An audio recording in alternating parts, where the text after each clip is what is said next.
El trastorno de pánico es un trastorno de ansiedad que se caracteriza porque el paciente tiene ataques de pánico y estos ataques de pánico se acompañan posteriormente al ataque de un cortejo de síntomas dirigidos a evitar el ataque de pánico. Por ejemplo, el paciente va a tener la sensación de que ese ataque le puede dar en cualquier momento. Eso es lo que conocemos como ansiedad anticipatoria. Y el paciente va a estar constantemente pensando en que el ataque le puede dar. Ese pensamiento constante limita al paciente de manera funcional. Lo limita en el ámbito laboral, en el ámbito social.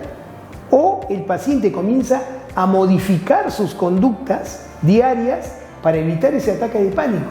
De repente, si el ataque de pánico le dio a la hora de almorzar, ¿no es cierto?, en el trabajo, evitará almorzar en el trabajo.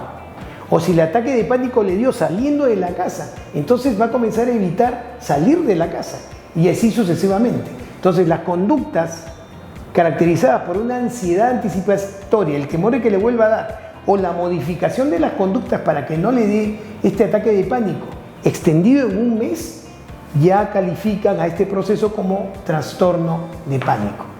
¿Por qué es importante definir bien el trastorno de pánico? Porque una cosa es el ataque de pánico y otra cosa es el trastorno de pánico. Uno puede tener un ataque de pánico en un trastorno de estrés postraumático. Uno puede tener un ataque de pánico en un trastorno de ansiedad generalizada. Uno puede tener un ataque de pánico en una fobia específica, en una fobia social.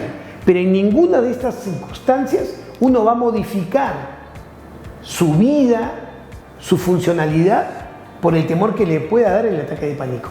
Eso solo se presenta en el trastorno de pánico.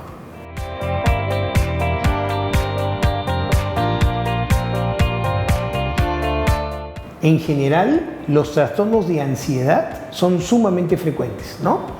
Los trastornos de ansiedad tienen una prevalencia mundial de alrededor del 25% de la población. En Lima, el Instituto Nacional de Salud Mental hizo un estudio sobre trastornos de ansiedad y encontró que se cumplía la misma prevalencia, que en Lima había una prevalencia del 25% de trastornos de ansiedad. Con respecto al trastorno de pánico, la prevalencia es alrededor del 2.5%. En Lima también tiene la misma prevalencia, entre 2.5 y 2.7%. Es sumamente frecuente.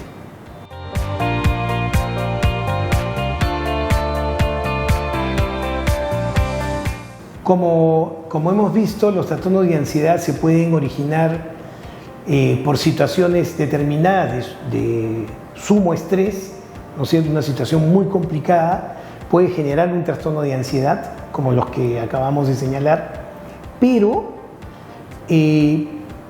hay personas que son más proclives a hacer trastornos de ansiedad que otras.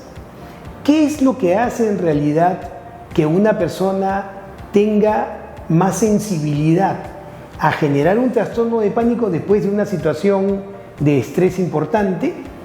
Es su historia de vida, ¿no? Aquellas personas que tempranamente han sido expuestas a maltrato físico, maltrato psicológico en la niñez o situaciones de indefensión, por ejemplo, la negligencia, ¿no?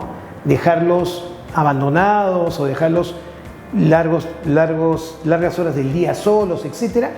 Esa situación, está demostrado, hace que esta población tenga un riesgo entre 6 y 8 veces mayor de hacer en la adolescencia y la adultez temprana un trastorno de ansiedad, entre ellos el trastorno de pánico o el trastorno de estrés postraumático.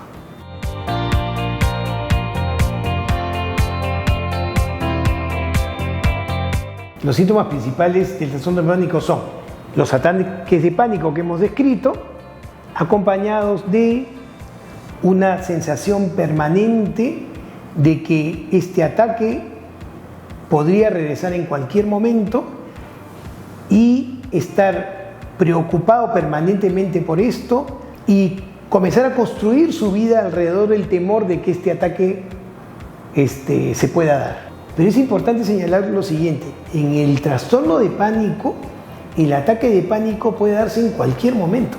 y en cualquier circunstancia. Puede estar uno sentado viendo televisión o puede estar uno jugando fútbol.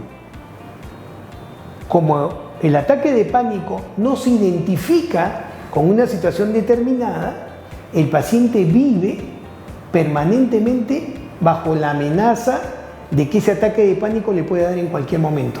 Es como una espada de Damocles que tiene uno sobre la cabeza que puede caer en cualquier momento.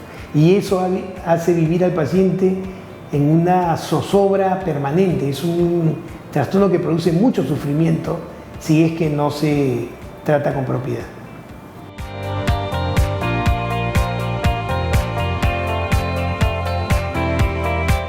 El diagnóstico del trastorno de pánico es eminentemente clínico, ¿no? El profesional especialista, en este caso el psiquiatra, debe ponderar todos los procesos que el paciente está sufriendo dentro del trastorno de la ansiedad para poder tipificar claramente el trastorno de pánico. Es clínico, en realidad los métodos diagnósticos accesorios que se pueden usar para el trastorno de pánico solo tienen el fin de descartar enfermedades propias del órgano blanco.